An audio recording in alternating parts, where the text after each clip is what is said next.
Just Walk On By, Black Men and Public Space, by Brent Staples, published in 1986 for Miss Magazine.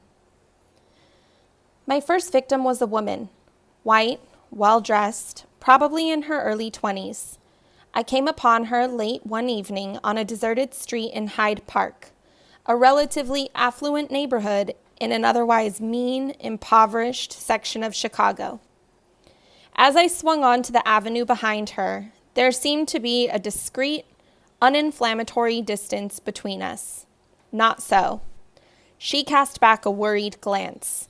To her, the youngish black man, a broad 6 feet 2 inches, with a beard and billowing hair, both hands shoved into the pockets of a bulky military jacket, seemed menacingly close. After a few more quick glimpses, she picked up her pace and was soon running in earnest. Within seconds, she disappeared into a cross street. That was more than a decade ago. I was 22 years old, a graduate student newly arrived at the University of Chicago. It was in the echo of that terrified woman's footfalls that I first began to know the unwieldy inheritance I'd come into, the ability to alter public space in ugly ways. It was clear that she thought herself the quarry of a mugger, a rapist, or worse. Suffering a bout of insomnia, however, I was stalking sleep, not defenseless wayfarers. As a softy who was scarcely able to take a knife to raw chicken, let alone hold it to a person's throat, I was surprised, embarrassed, and dismayed all at once. Her flight made me feel like an accomplice in tyranny. It also made it clear that I was indistinguishable from the muggers who occasionally seeped into the area from the surrounding ghetto. That first encounter and those that followed signified that a vast unnerving gulf lay between nighttime pedestrians, particularly women, and me. And I soon gathered that being perceived as dangerous is a hazard in itself. I only needed to turn a corner into a dicey situation, or crowd some frightened armed person in a foyer somewhere, or make an errant move after being pulled over by a policeman. Where fear and weapons meet, and they often do in urban America, there is always the possibility of death.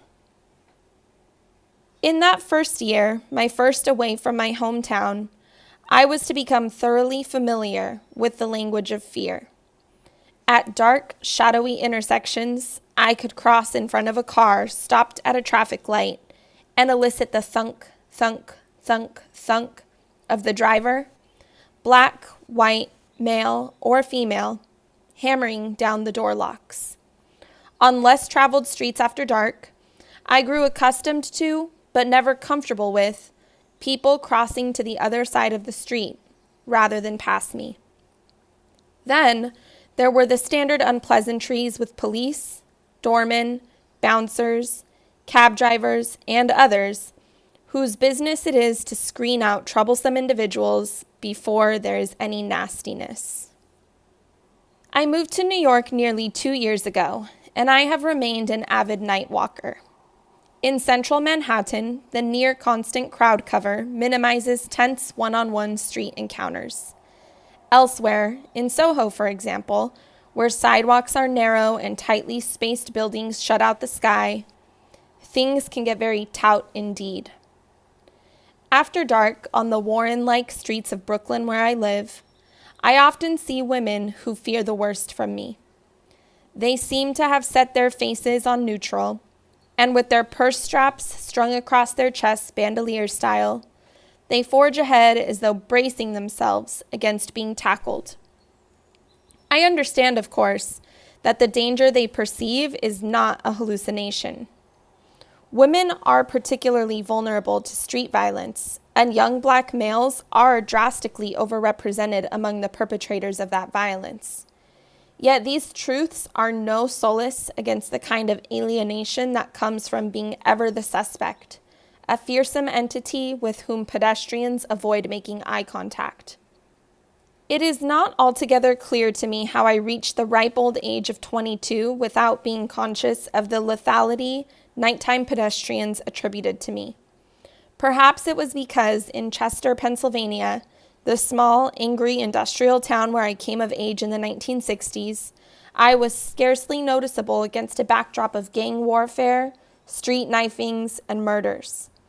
I grew up one of the good boys, had perhaps a half-dozen fistfights. In retrospect, my shyness of combat has clear sources. As a boy, I saw countless tough guys locked away. I have since buried several too.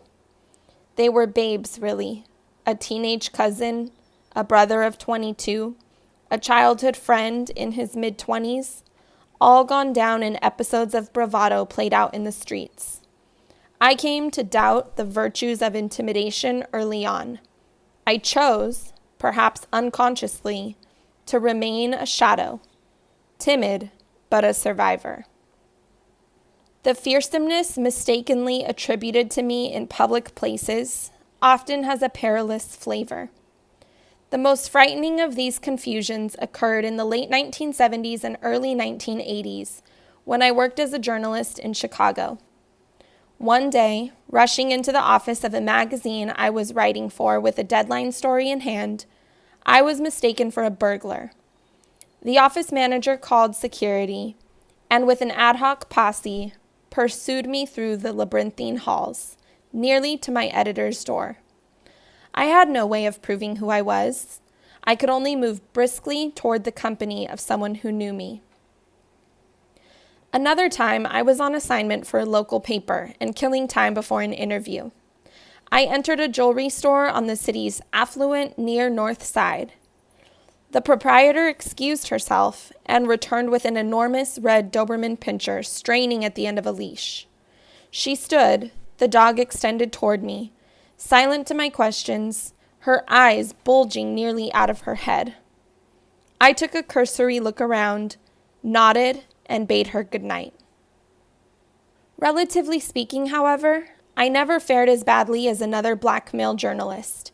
He went to nearby Waukegan, Illinois, a couple of summers ago to work on a story about a murderer who was born there. Mistaking the reporter for the killer, police officers hauled him from his car at gunpoint, and but for his press credentials would probably have tried to book him. Such episodes are not uncommon. Black men trade tales like this all the time. Over the years, I learned to smother the rage I felt at so often being taken for a criminal. Not to do so would surely have led to madness. I now take precautions to make myself less threatening. I move about with care, particularly in the late evening.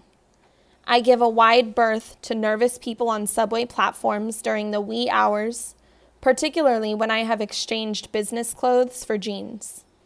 If I happen to be entering a building behind some people who appear skittish, I may walk by, letting them clear the lobby before I return, so as not to seem to be following them. I have been calm and extremely congenial on those rare occasions when I've been pulled over by the police. And on late evening constitutionals, I employ what is proved to be an excellent tension-reducing measure. I whistle melodies from Beethoven and Vivaldi and the more popular classical composers. Even steely New Yorkers hunching toward nighttime destinations seem to relax, and occasionally they even join in the tune. Virtually everybody seems to sense that a mugger wouldn't be warbling bright, sunny selections from Vivaldi's Four Seasons.